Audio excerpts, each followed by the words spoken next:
J'ai mis mon esprit sur lui. Il accomplira la justice aux nations. Amen.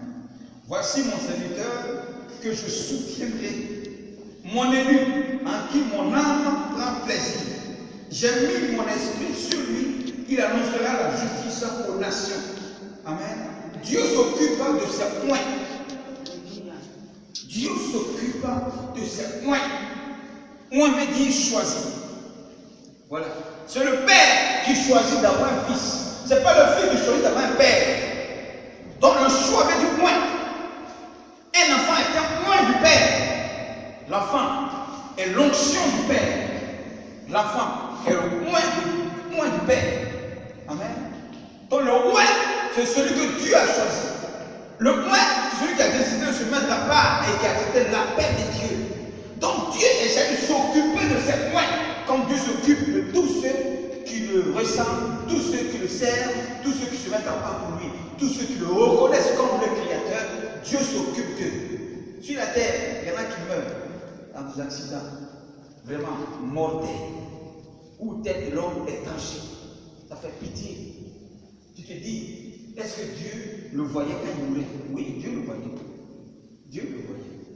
Mais comme il n'est pas son point, lui-même n'a pas reconnu de servir le Seigneur, d'accepter le Seigneur, Dieu le dit. Il va mourir, être tranché selon le diable. Nous avons montré une image au Burkina Faso, un camion qui a tué moins 5 personnes. Mais il y a un enfant, c'est pas de 15 20 ans, de 15 ans. Le camion a écrasé sa tête. Tout son cerveau est sorti comme ça, comme œuf. C'est sorti comme ça. Non, tu ne peux pas le faire. Ça donne des frissons. Ça donne des frissons. Ça a écrasé des gens. Comme on écrase le piment sur le camion, écrasé comme ça. Ils sont foutus sur la terre, la chair. Mais le petit, la tête est cassée comme ça, sorti comme ça, comme le blanc de bœuf. Mais est-ce que quand ça se passait, Dieu ne voyait pas ça? Il a vu ça. Mais quelle a été la relation entre eux et Dieu? Est-ce que ceux ont décidé d'accepter le Seigneur? Est-ce qu'ils ont décidé d'adorer le Seigneur? Est-ce qu'ils ont décidé d'être à l'église? Est-ce qu'ils ont décidé d'être des filles de Dieu, des points de Dieu?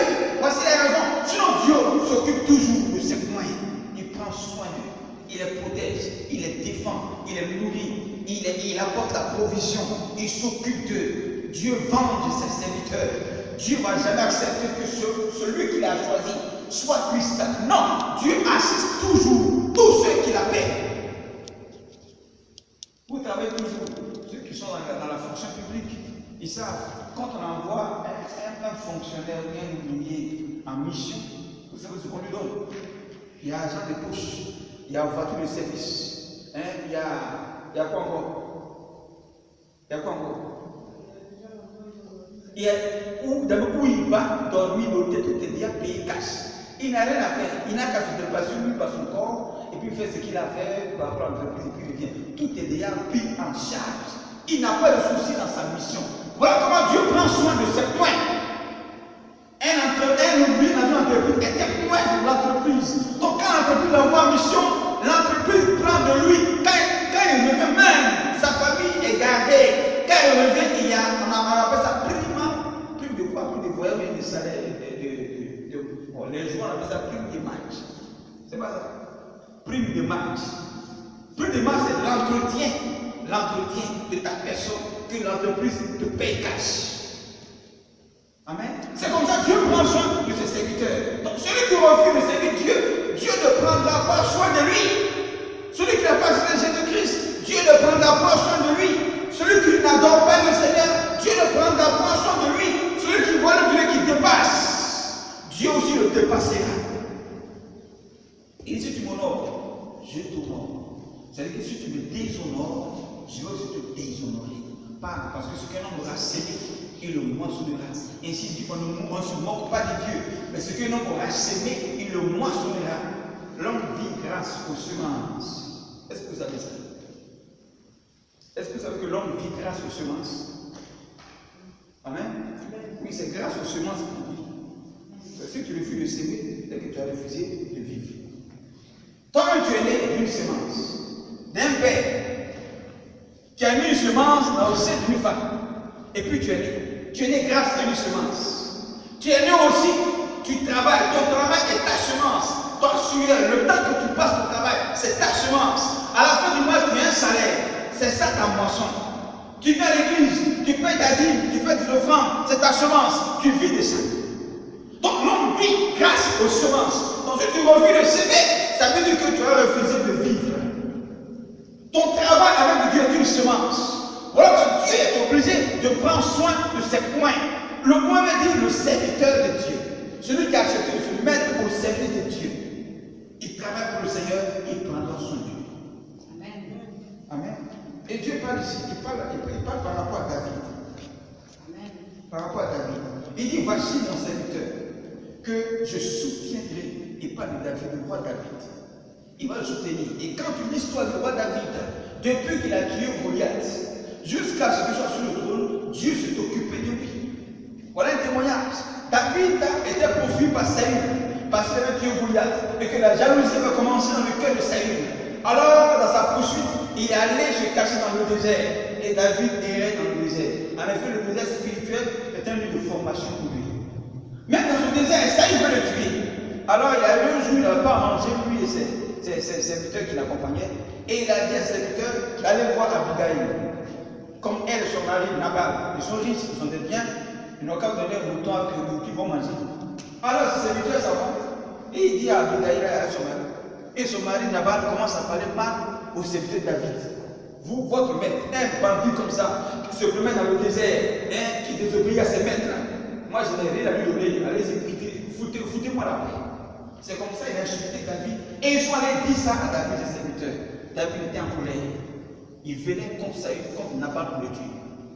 Et quand Abigail, sa femme, a vu David de loin, elle a compris ce qui allait arriver. Elle a pris tout de suite des fils et tout ça, elle est allée vers David et elle s'est mise en genoux. Elle a demandé pardon à David. Ne fais pas ce que tu veux faire. Voilà, je t'apprends ça. Ça, c'est moi qui t'apprends. Il faut faire. Et David a pris et il s'est retourné. Quelque temps après, le même Nabal, nourriture qu'il a refusé de donner à David, le moins de Dieu, il est en train de manger nourriture à celui d'abord, c'est dans la Bible. Amen. Nourriture qu'il a refusé de donner au moins de l'Éternel, a serré sa gorge et il est tombé d'abord. Amen.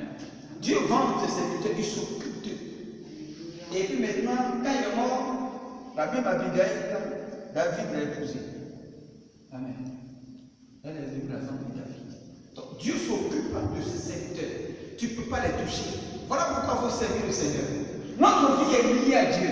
C'est pourquoi les hommes meurent sur la terre. Des choses bizarres arrivent. Et puis on se trompe. Si Dieu est là, pourquoi est-ce que je souffre? Si Dieu est là, pourquoi je suis malade et je ne guéris pas? Si Dieu est là, pourquoi je n'ai pas de travail? Si Dieu est là, pourquoi je ne me marie pas? Mais qu'est-ce que tu fais avec Dieu et puis tu es dans cette situation? Qu'est-ce que tu fais avec Dieu? Tu vois Dieu comme un chien qu'on veut insulter pour passer. Tu vois l'œuvre de Dieu comme une chose banale dans laquelle il n'y a pas de solution, mais ça ne ressemble à rien dont je passe. C'est parce que l'homme méprise Dieu, l'homme n'a aucune considération de respect pour Dieu comme on souffre sur la terre. Voici la raison pour laquelle on souffre sur la terre. Amen. Et ils sont prêts ici à la maison. Ils sont les accusés de Dieu. Ils accusent Dieu. Chaque jour, chacun se lève, il insulte Dieu. Chacun se lève, il accuse Dieu. Chacun se lève, dit quand ça le pique, il lance un mot à Dieu. Comme si Dieu qui a fait faire souffrir les gens sur la terre. Non, il n'a pas de pensée de souffrance pour quelqu'un sur terre. La seule chose que Dieu demande à l'homme, viens me servir, viens m'adorer, respecte-moi comme ton créateur. Et si tu le fais, moi Dieu, je prendrai soin de toi, suis-moi.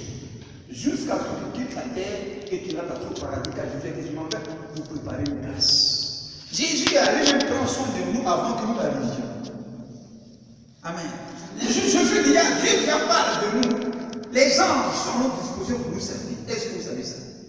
Amen. Toi-même tu es au-dessus d'un ange. L'ange Gabriel, toi tu es important que lui. Et c'est ce que Satan a refusé. L'homme est important que l'ange. L'homme vient et l'ange après. Les anges sont les serviteurs de l'homme. Tu peux commander un ange et puis il va opérer pour toi. Amen. L'ange n'est pas au-dessus de toi. Les anges se prostrent devant l'homme. C'est ce que Satan, en tant qu'ange, a refusé. Et qu'il est devenu Satan. Amen. Satan qui veut dire adresser de Dieu. Adresser.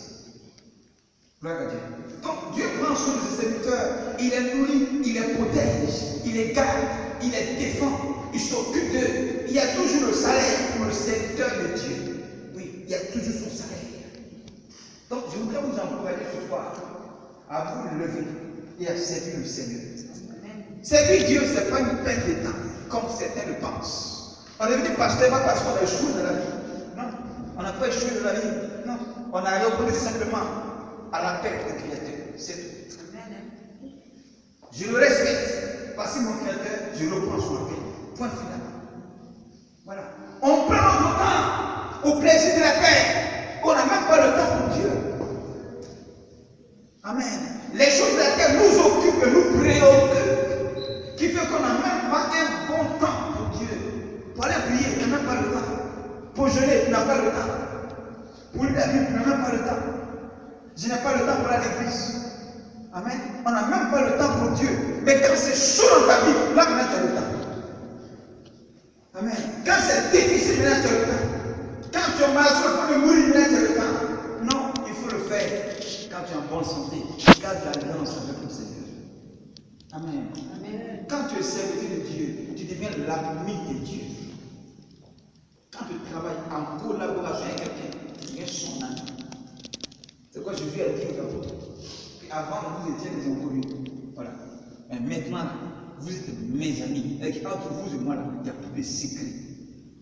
Mon âme est entre vous. Vous savez déjà tout ce qu'il faisait. Voilà pourquoi Judas, le malin est rentré à lui pour aller vendre Jésus parce qu'il savait où Jésus était.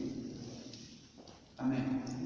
Donc, quand tu travailles avec le Seigneur, tu deviens l'ami de Dieu, l'intime de Dieu.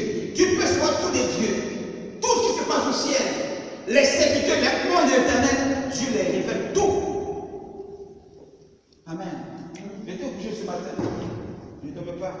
Et puis quelqu'un me dit dans mon esprit, il y a un scandale à Abidjan, au plateau. C'est ce qu'il dit, non?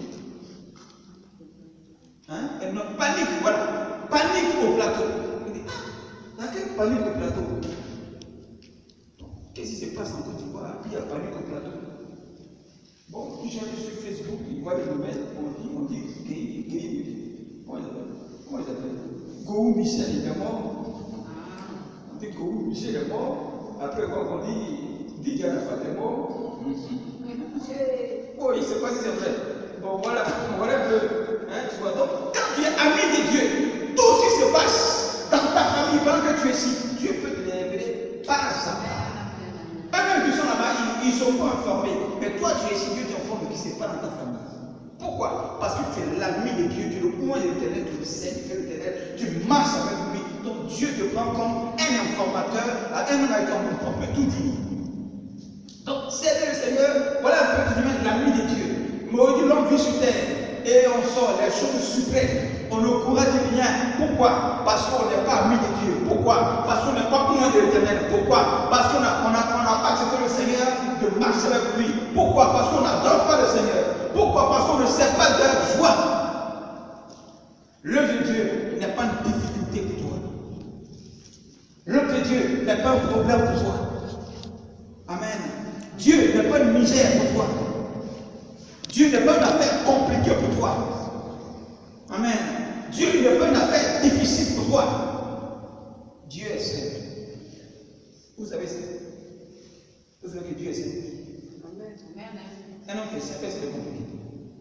C'est l'homme qui est compliqué. Ce n'est pas Dieu. Jésus est simple. Il dit, je suis le roi des rois, le roi des Juifs. Mais il dit, lui, il mange avec les fous. Il mange les gens sous ça. Il va dans la maison. Il est avec eux. Lui, le roi, mais il n'a pas de palais. Amen. Il est grand, mais il marche avec les petits. Amen. Et on l'insulte pour ça. On le ridicule pour ça. Il dit, oui, c'est pour lui que je suis là. Ça veut dire qu'il est simple. Dans sa hauteur, dans sa grandeur, dans son immensité. Il est humble. Il est simple. Donc si Dieu est simple, c'est que l'œuvre de Dieu n'est pas compliqué. Mais c'est nous, de notre esprit, animé par des mauvaises pensées, on voit l'œuvre de Dieu, il a fait compliqué, difficile. Pour ça, on ne veut pas s'engager. Dieu le sait faire des cas. C'est trop compliqué. Dieu n'est pas compliqué. C'est des hommes qui sont compliqués. Amen. Et dans nos complications, souvent nous, on se perd, on se mélange. Tellement on est compliqué, on est plus bizarre même que Dieu. On est plus bizarre que Dieu. On est compliqué. Dieu est simple. Donc l'œuvre de Dieu n'est pas compliquée. Donc tu dois servir le Seigneur avec foi. Amen. Il te réveille à minuit, mon fils. Lève-toi, toi. Lève-toi. Sommeil là, il faut couper ça. Il dit arrête la télévision, va te coucher. Parce que je veux te parler. Éteins ça, va te coucher. Il dit lève-toi à minuit, il faut lire la Bible. Je veux te parler. Lève-toi, tu vas lire. Dieu veut causer avec toi. Il veut te parler. Mais toi, tu es distrait. Tu es distrait. Et puis tu rates beaucoup de choses que tu ne parles pas. Il veut te parler. Toi, tu n'es pas disposé. Tu n'es pas disposé, il ne peut pas te parler. Dieu ne parle pas dans le bruit, il parle dans le calme, dans le silence. Dans le silence, parce qu'il veut que tu comprennes. Un homme qui comprend les choses, c'est un homme qui comprend dans le silence. On ne doit pas les conseils à quelqu'un dans un bruit. Dans le bruit, on ne peut pas le conseil. C'est quand il est calme. Il est calme, il est tranquille. Maintenant, quand le conseil s'arrête. Voilà pourquoi Dieu veut te parler quand tu es tranquille. Mais on est distrait par le monde. On est préoccupé, on n'a même pas le temps pour Dieu. Voilà l'église qui est là, ça est vide. Il y a des églises, ça fait 10 ans, 20 ans, c'est vide. Comme si ce n'est pas Dieu qui est là, c'est Dieu qui est là. Mais les gens ne s'intéressent pas à Dieu. Ils ne s'intéressent pas aux choses de Dieu. Ils attendent que ce soit compliqué pour pouvoir venir. Ils attendent que l'église là, vraiment, il y ait marbre. Tout brille, il y a musique fort. Maintenant, on vient à l'église. Amen. Non, Dieu ne peut pas te séduire. Dieu n'est pas un séducteur pour te séduire avec les choses que tu viens à l'église. Église où il y a des choses qui séduisent, il faut faire attention. C'est Satan qui séduit les gens. Dieu ne séduit pas les gens. Il convainc les gens. Dieu a la conviction parce qu'il est vrai. Donc il convainc les gens. Un homme menteur, même quand il n'a rien pour convaincre, il te séduit. Quand on n'a rien, on ment, on séduit. Mais quand un homme qui a des choses vraies, il ne séduit pas, il te convainc, casse. Et puis donc tu vois les films. Et c'est comme ça Dieu. Il dit quand il parle, il fait cache. Il ne peut pas te séduire. Mais quand on n'a rien, il te ment. Il te fait rêver. Et puis tu prends un coup. Et puis tu tombes dans le piège. Et puis tu prends. C'est ça le diable. Amen. Donc n'attends pas qu'il y ait ces choses-là pour que tu viennes à l'église. Nous devons servir le Seigneur. Et vous finissez dans ce verset. Il dit, mon élu, en qui mon âme prend plaisir. Dieu prenait plaisir dans les œuvres, dans la vie de David. Pourquoi? Quand Dieu dit je prends plaisir en lui, ça veut dire quoi? Tout ce que tu fais le glorifie. Tout ce que tu fais là, l'élève.